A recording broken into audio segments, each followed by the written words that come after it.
Salut maker et graphiste en herbe, on va voir aujourd'hui un petit tuto sur la mise en page et ici pour un carton d'invitation, ça vaut aussi pour une carte postale. Donc on va regarder comment pouvoir gérer ces deux documents, enfin ces deux pages. Une page est horizontale, l'autre est à la verticale, donc on va voir comment faire. Alors on va créer un nouveau document, voilà, hop. Donc ici, par défaut, vous allez donc passer sur 105 mm et sur 148 mm. Le format importe peu, puisqu'après on va retourner, mais donc ici on va rester, enfin non, il n'importe pas peu, on va rester au format donc portrait. Ensuite, vous serez donc sur une seule colonne, et vous pourrez donc mettre vos marges ici à 0, et surtout votre fond perdu 5 mm. Quand on fait un document de ce type, c'est obligatoire, puisque s'il y a un coup de massicot, que l'image ne déborde pas sur, je dirais, les fonds perdus, ça sera donc le papier qui apparaîtra si le coup de massicot n'est pas juste, voilà. Donc il vaut mieux, là vous avez l'onglet aperçu aussi, et il vaut mieux donc, je disais, utiliser les fonds perdus pour étendre son image. Donc ici, aperçu permet de voir, vous voyez, le document en fonction, bon, c'est pas forcément très utile, et là on va faire créer. Alors, ici on va pouvoir donc créer notre document.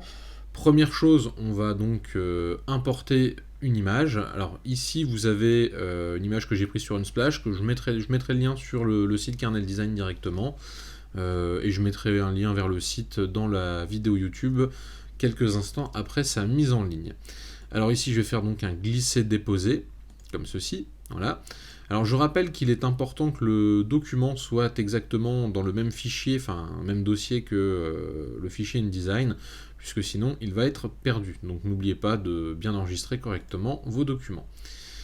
Alors, ici donc on a notre image qui arrive, qui est de grande taille, puisqu'on va être dans de l'impression. Alors, pour la réduire, c'est assez simple. Ici, je vais cliquer sur Ajustement automatique, et je connais déjà la hauteur de mon document qui était de 148 mm. Donc je tape 148, je chaîne ici de façon à ce que la taille soit proportionnelle. Si je ne le fais pas, vous voyez, ça ne le fait que sur un truc. Donc je chaîne avant, hop, et je remets 148. Zou. Alors, ici je vais pouvoir caler mon image, je vais tout simplement étirer, vous voyez, comme ceci. Hop, voilà. Après, vous pouvez la cadrer. Donc, les fonds perdus, c'est ce qui va être ici. Jusque-là, ça va être imprimé.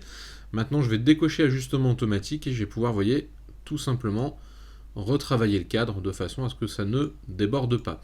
Donc ici, vous voyez, j'ai mon image qui est calée. Si je fais un clic ici, vous voyez, je rentre dans l'image et je peux recaler, vous voyez, cette image. Alors, donc recaler l'image dans le cadre. Ce que je vous conseille, c'est de créer ici un petit calque tout simplement photo qui vous permettra de ne pas avoir à la cliquer par la suite. Voilà. Ok. Ensuite, on va donc créer notre seconde page. Donc ici, on peut tout simplement cliquer là. Voilà. Donc notre nouvelle page. Alors après, on va l'orienter dans l'autre sens, puisque nous, ce qui nous intéresse, c'est de la voir dans le sens horizontal. Pour ça, c'est assez simple, on va faire un clic droit, vous allez aller dans les attributs de page, et vous allez faire afficher les rotations, et vous allez le faire dans le sens horaire, c'est-à-dire que dans le sens des aiguilles d'une montre. Le plan de travail bascule, voilà. Alors, petite chose plus ou moins intéressante, je vais reprendre mon image pour créer un fond avec une bordure. Si je reprends l'image ici, je fais un copier-coller, donc je viens coller mon image ici, vous voyez, elle a gardé le sens, elle a basculé, mon document a bien basculé. Vous pouvez bien sûr avec les poignées, voilà, et Shift, qui permettra de contraindre l'image sur des axes, donc horizontaux, verticaux et à 45 degrés, remettre l'image dans le bon sens. Ensuite, on a vu qu'on pouvait très bien recaler l'image, retourner dans Propriétés, remettre Ajustement automatique, hop, je vais étirer, de façon à ce que mon image s'adapte. Ensuite, je décoche Ajustement automatique et je vais venir remettre mon image sur les fonds perdus. Donc en cas d'impression, pas de souci, ça va se mettre au bon format. Enfin, ça va, comment dire, ça va déborder, donc le massicot va pouvoir couper, vous voyez où il y a ma souris ici, il a 5 mm de marge d'erreur. Donc je vais verrouiller photo maintenant, je n'en ai plus besoin, je vais recréer un nouveau calque. Alors ici on pourrait l'appeler décor, enfin je vais appeler ça décor et texte. Hop, comme ceci, voilà. Et je vais mettre, donc comme ça m'évite d'avoir à cliquer sur l'image, je ne peux pas faire de bêtises, donc les calques sont quand même assez pratiques en règle générale. Et je vais créer deux choses. Alors, tiens, je vais rester sur cette vue-là. Ici, je vais choisir notre outil qui est ici, l'outil rectangle, raccourci M. Et je vais donc inverser les couleurs et je vais mettre un fond. Voilà. Hop, j'ai pas défini de taille, donc on sait qu'on peut choisir la couleur ici et mettre papier. Voilà. Ensuite, au niveau de la taille, bon, ici, ce qu'on aurait pu faire, par exemple, si vous voulez garder une proportion, c'est l'étendre, vous voyez, dans les coins, comme ceci. Hop, voilà. Et ensuite faire Shift, de façon à garder l'homothétie, mais elle n'est pas centrée. Alors pour ça, ce que je peux faire, c'est utiliser les outils d'alignement, ici. Vous voyez, hop, ça permet de centrer verticalement et de centrer horizontalement. Hop, c'est fait. Vous pouvez jouer éventuellement, alors ici ce n'est pas forcément judicieux, mais on va voir qu'on peut jouer, vous voyez ici, avec l'opacité également, très légère ou pas. Moi, je ne préfère pas. Ensuite, on va donc caler ici notre petite zone de timbre, par exemple. Alors pour ça, je vais utiliser une sinusoïde.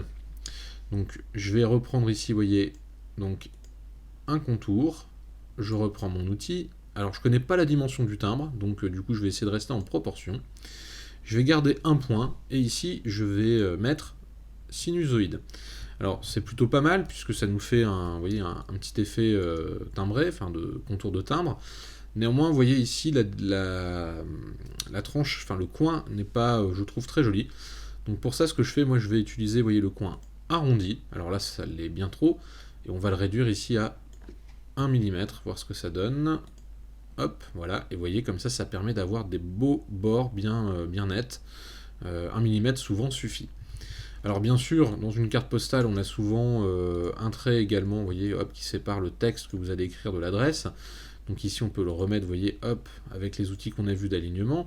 Mais je peux aussi, par exemple, mettre un petit pointillé, ou tout simplement, alors là, j'ai des points japonais ici, voilà, que je trouve plus joli. Hop, je peux dupliquer bien évidemment ce trait, le remettre éventuellement à l'horizontale. Hop, comme ceci. Hop, on va laisser une place pour les adresses. Et hop, je vais m'aligner là. Et ici, en faisant Alt, on va pouvoir dupliquer ce trait, vous voyez, tout simplement. Donc je laisse mon doigt sur la touche Alt, et si je le refais à nouveau, vous voyez, ici il va me mettre des petites règles, entre guillemets, pour me dire que effectivement je suis bien à la même distance de l'ensemble. Donc vous pouvez sélectionner ensuite ces trois traits, les positionner comme vous voulez. Voilà, vous avez créé l'arrière de votre carton d'invitation qui est prêt à être envoyé. Ensuite, sur la première partie, donc on est toujours sur le même calque, mais on n'est plus sur la même page. Voilà, je passe sur cette page-là. Alors ici, vous pouvez créer bien sûr un petit décor, donc je vais le refaire de la même manière. Donc ici, je vais recréer un petit bloc. Hop, donc ce petit bloc, on a vu qu'on pouvait le changer ici pour papier, donc c'est-à-dire que la zone ne sera pas imprimée. Ensuite, donc, hop, raccourci V pour la souris. Alors les souris ici, donc ça fonctionne comme dans Illustrator, exactement. Hop, je vais caler ça, zoo. Vous pouvez mettre bien sûr éventuellement un texte avec des adresses. Donc ici, moi, ce que je vais faire, par exemple, je vais créer une zone de texte. Alors je vais pas forcément bien le caler. Alors je ne sais plus comment je l'avais appelé sur mon carton d'invitation, voilà. Je peux vous le montrer directement là. Ça sera plus simple. J'avais créé donc Daylight, qui est, je dirais, le nom par exemple pour ma soirée. J'avais remis des petits pointillés ici japonais, et j'ai simplement créé un contraste entre une typo mécane et ici une typo sans empattement, voilà, mais qui va visuellement se voir. Donc, une fois que votre carton est prêt, vous n'avez plus grand chose à faire que de l'imprimer ou de l'envoyer directement à l'imprimeur. Voilà. Donc c'est assez simple. Si je reviens là, hop, voilà, c'est la même chose que tout à l'heure. Voilà.